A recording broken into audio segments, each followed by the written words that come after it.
MBC의 여론조사 플랫폼 여론M. 공표되는 모든 여론조사를 전수 분석하는 가장 정확한 여론 분석 시스템입니다. 민주당이 앞서던 정당 지지율이 2월 첫째 주부터 격차를 좁히더니 국민의힘이 앞서기 시작합니다. 윤석열 정부의 의대 정원 2,000명 증원, 그리고 민주당의 공천 파동 영향 때문이었습니다. 여당에서는 총선 과반도 가능하다는 말이 나왔습니다. 그런데 국민의힘 지지율이 떨어지기 시작합니다. 해병대 최상병 사망 수사 외압 의혹 사건의 피의자 이종섭 전 국방장관의 호주 대사 임명 강행, 황상무 대통령실 시민사회 수석의 언론인 회칼 테러 협박 발언, 그리고 윤석열 대통령의 대파 875원 발언까지 대통령실발 악재들이 줄줄이 터졌습니다. 국민의힘 지지율은 급격히 떨어졌고 조국혁신당의 지지율은 무섭게 상승했습니다. 이 추세는 총선까지 달라지지 않았고 결국 여당의 참패로 이어졌습니다. 윤석열 대통령 취임 직후만 해도 민심이 이렇지는 않았습니다. 2년 전 치러진 지방선거에서 국민의힘은 서울시장을 비롯해 광역단체장 17곳 중 12곳을 휩쓸었습니다. 기초단체장도 226곳 중 145곳에서 승리했습니다. 2년 사이 민심은 왜 이렇게 돌아선 걸까요? 특히 2030 청년들의 변화가 눈에 띕니다. 지상파 3사 출구조사 결과 대선 때 20대 남성은 58%가 윤석열 대통령을 찍었는데 이번 총선에서는 47%만 국민의힘 후보에 투표했습니다.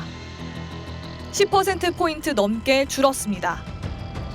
20, 30대 여성에서도 8%포인트 넘게 줄었습니다. 서울 도심 한복판에서 158명이 숨진 이태원 참사, 14명이 목숨을 잃은 오송 지하차도 참사.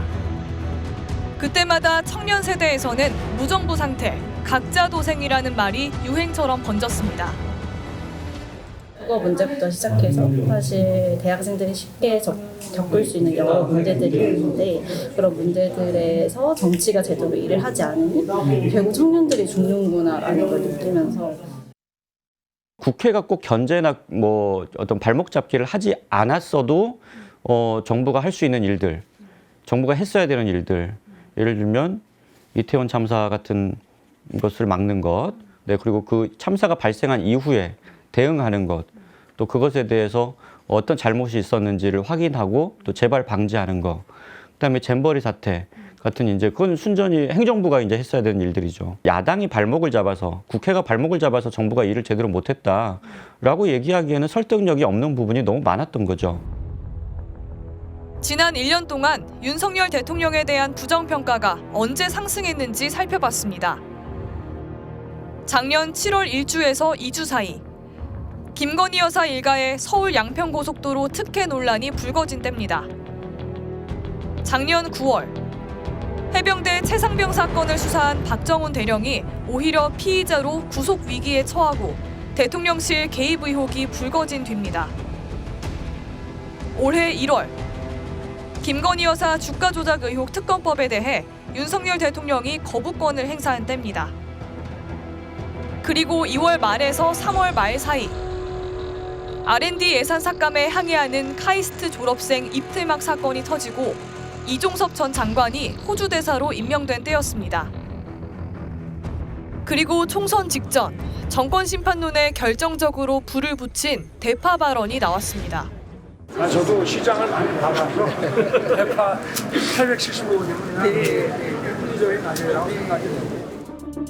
국민들은 그것이 단순하게 이 대파한다는 가격의 문제가 아니라 그동안의 민생과 경제를 대하는 대통령의 태도와 그 국정 스타일에 상당한 실망이 거기에서 표출이 된 거죠. 일종의 그건 하나의 내관을 건드리는 하나의 발화점이었다.